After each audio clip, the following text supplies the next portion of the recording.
Good morning, good day, Church Day, Lord Day. I am Brother Cesar Capistrano. Muli na naman pong mag-share sa inyo ng Word of God. Ang ating pong topic sa araw na ito, nakakulong ka ba o laya na? Ano ito sa Biblia? Atin pong aalamin yan. Meron po tayo isang talata sa araw na ito. Bago ko po basahin ang talata, tayo po yung manalangin muna. Diyos amang nasa langit, makapangyarihan sa lahat, sambahin ang ngalan mo. Diyos Ama, maraming salamat po sa gabay, biyaya na pinagkakalob niyo sa amin, sa bawat isa sa amin. Di po kami magsasawang magpasalamat. Sa muli na naman pong pagdilat ng aming mga mata ay napakalaking biyaya po ito para sa amin. Muli na naman po namin magagampanan ang aming tungkulin para sa aming sarili, pamilya, trabaho, at kaawaan niyo po kami. Diyos Ama, kung kami po ay nagkukulang sa inyo. Papasukin niyo po sa amin ang iyong presensya upang sa ganun po ay lubos namin maunawaan, maintindihan ang iyong salita na buhay at makapangyarihan. Sa pangalan ng Panginoong Yesus, Amen. Brother and sister, magandang araw na naman po ng linggo. Ang ating topic, nakakulong ka ba o laya na? Ano ito sa Biblia? Akin na po babasahin ng talata ay nasa Gawa chapter 20 verse 20 to 21. Verse 20.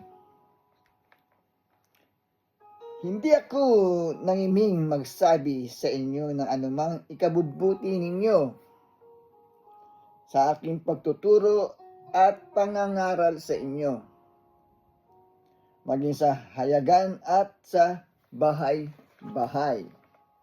21.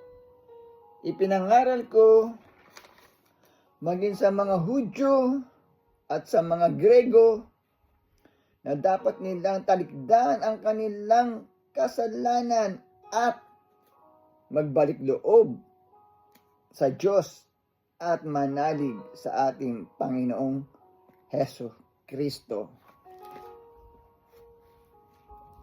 Amen, brother and sister. Napakaganda po ng ating nabasa mula sa Biblia.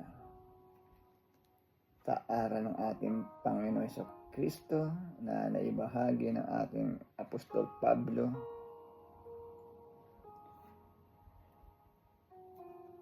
na hindi siya namimi o tumigil o nagsawa na mangaral o magbahagi ng salita ng ating Diyos Amang nasa langit at aral ng ating Panginoong Hesus Kristo, brother and sister, para sa ikabubuti natin. At sa nilalaman pa po ng talata ay magbalik loob tayo sa ating Diyos Amang nasa langit, brother and sister. Kung ikaw ay nakakulong pa sa kasalanan, nakakulong pa sa mga kaugalian na hindi kalugod-lugod sa ating Diyos Amang nasa langit, sa mga bisyo na nakakasira sa ating buhay, brother and sister. Ako po ay nakaranas ng ganyan. Nakwento ko lang po, ako po ay dating nakakulong sa mga gawain hindi kalugod-lugod sa ating Panginoong Hesus Kristo, hindi kalugod-lugod sa ating Diyos Amang nasa langit, brother and sister. Ang kasiyahan ko noon ay kasiyahan pang sanglibutan, brother and sister. Kung ikaw pa ay nakakulong sa mga bisyo, ay magbalik loob na po tayo sa ating Diyos Amang nasa langit. Ayan po ang pagtitibay sa nabasa nating talata. At manalig manampalataya po sa ating Panginoon sa Kristo upang sa ganun ay makalaya na po tayo sa mga maling gawain, sa mga maling paniniwala, sa mga maling pananampalataya o mga kaugaliang masasama.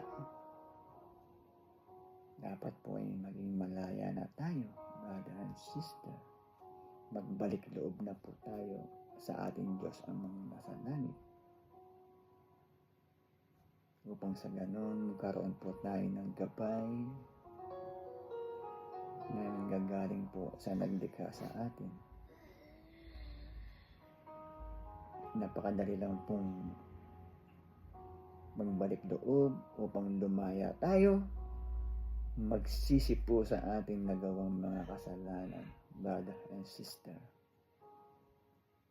Ayan po ang nilalaman ng ating nabasa mula sa Biblia.